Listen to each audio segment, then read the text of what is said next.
montrer à la hauteur.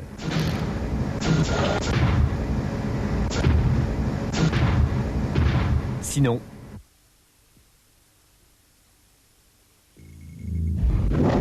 des coups spéciaux sont disponibles, même s'ils sont moins impressionnants que d'habitude.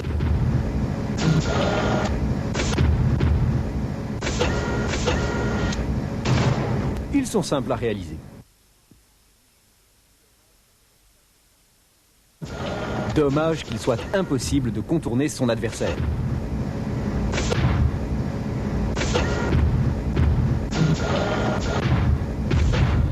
Et que le nombre de coups, en tout cas pour un passionné de Street Fighter ou de Mortal Kombat, soit un peu pauvre. Cela dit, ce jeu de combat n'est peut-être pas le meilleur, toute machine confondue. Mais c'est sûrement le plus beau et le plus intéressant sur PC CD-ROM, le verdict 17 sur 20.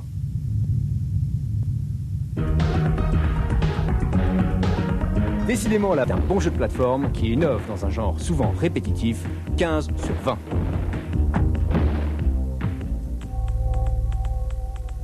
Dès le début de Earthworm Jim de Playmate Shiny Entertainment sur Super Nintendo, le fun est au rendez-vous et ça ne fait que commencer. David Perry, l'auteur du jeu, en avait un peu assez de faire des jeux gentils. Il a donc affublé un ver de terre d'une combinaison spatiale qui lui donne des super pouvoirs et en avant.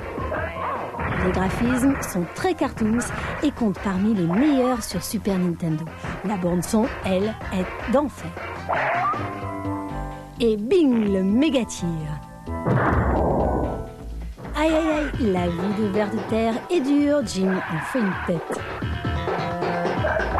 Jim a de la ressource, le nombre d'actions possibles est largement suffisant.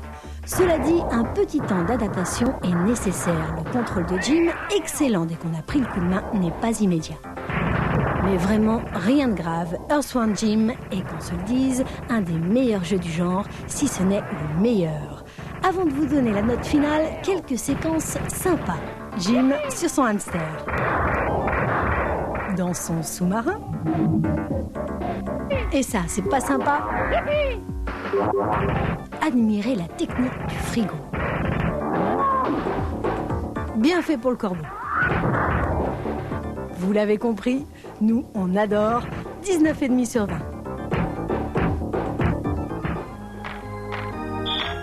Ok, notre note 14 sur 20.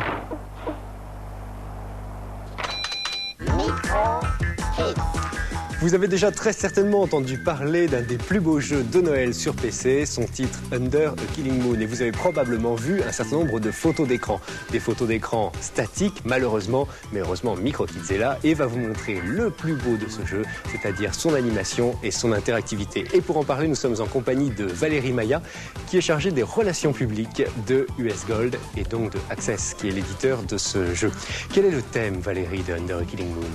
Under a Killing Moon, c'est un jeu d'aventure. Les producteurs de ce jeu, puisqu'on parle de producteurs, se sont inspirés en fait du Faucon Maltais. Donc c'est quelque chose entre Blade Runner et un polar des années 50. Alors le Faucon Maltais, c'est un film avec Humphrey Bogart. Oui.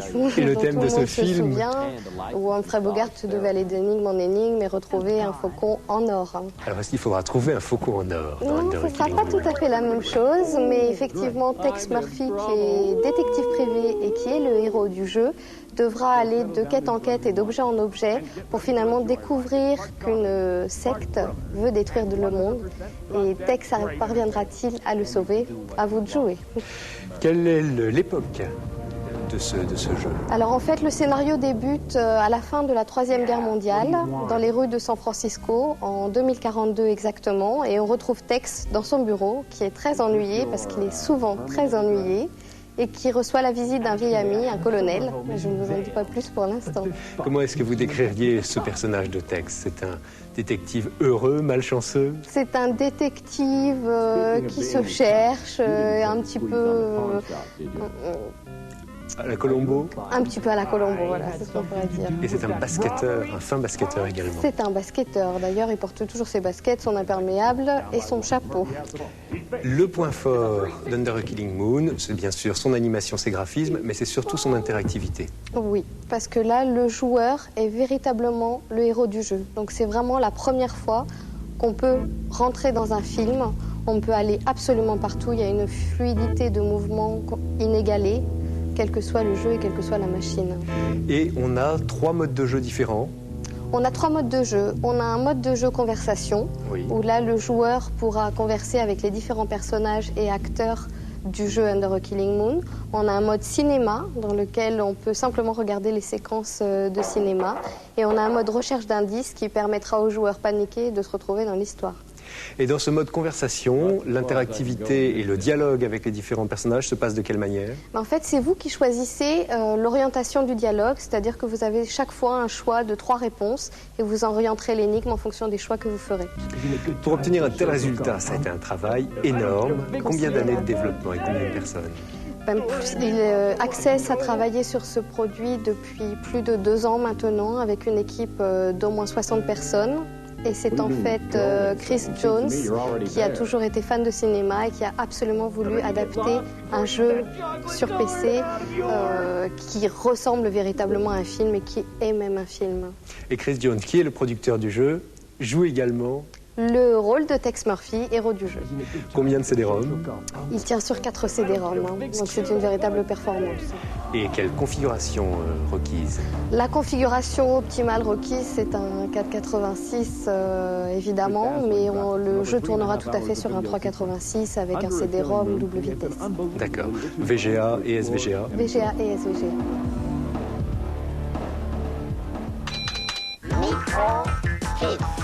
Deuxième manche de notre jeu. Et j'aime mieux vous dire que les 2 équipes sont plutôt concentrées. David. Elle marche peut-être moins bien aujourd'hui, mais nous, on continue à les aimer. Amiga. The Settlers de Blue Byte se maintient à la première place. Skid Marks d'Acid Software entre directement en 2e position. Elfmania rétrograde en 3e position. Peu de changements sur Lynx. Lemmings de Psygnosis se maintient en première position. Batman d'Atari défend sa 2e position contre Toki d'Atari toujours qui est 3e. Un tout nouveau top sur Amiga CD32. Microcosme de Psygnosis est premier. Ultimate Body Blows de Team 17 est 2e. Et Body Blows Galactic de Team 17 est 3e.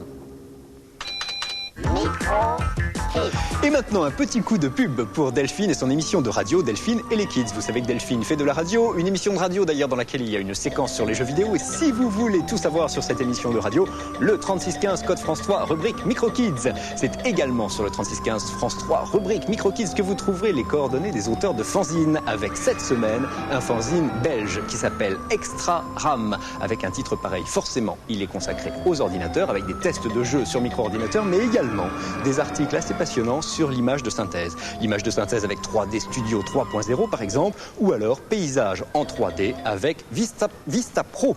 Extra RAM, c'est le titre de ce fanzine.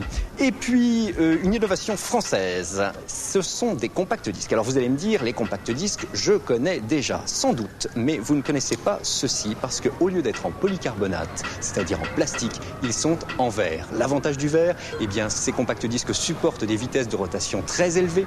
Ils permettent de stocker des données, bien sûr, de son et d'image. Et surtout, ils sont imputrescibles. Ça veut dire qu'ils vont durer beaucoup plus longtemps que les compacts disques habituels. Donc, ils sont réservés à ceux qui ont des besoins en archivage multimédia, les producteurs de cinéma, par exemple. C'est un brevet français, donc on voulait le présenter dans Micro Kids. Le nom de la société qui a créé ces compacts disques, Digipress, c'est une société normande. Et maintenant, place à la création graphique avec les 3 plus belles œuvres sélectionnées cette semaine et un cadeau qui n'est plus une console 16 bits, mais un ensemble kit multimédia Sound Blaster. Sans oublier bien sûr les abonnements à Micro Kids Multimédia, le journal.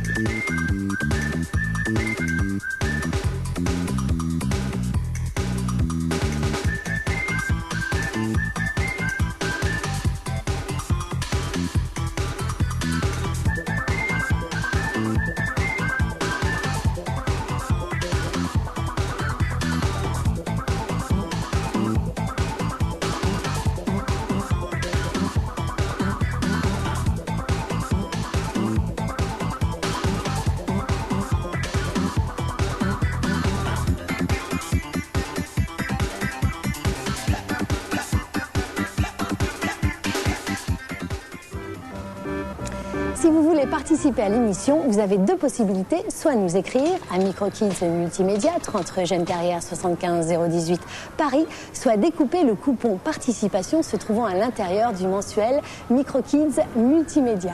Du 30 novembre au 4 décembre, date à ne pas oublier, car à Paris, porte de Versailles, se déroule le Super Games. Bien entendu, vous retrouverez toute l'équipe de MicroKids. La semaine prochaine, je vous donnerai d'ailleurs un petit truc pour payer l'entrée moins chère. Donc, j'espère que vous serez au rendez-vous.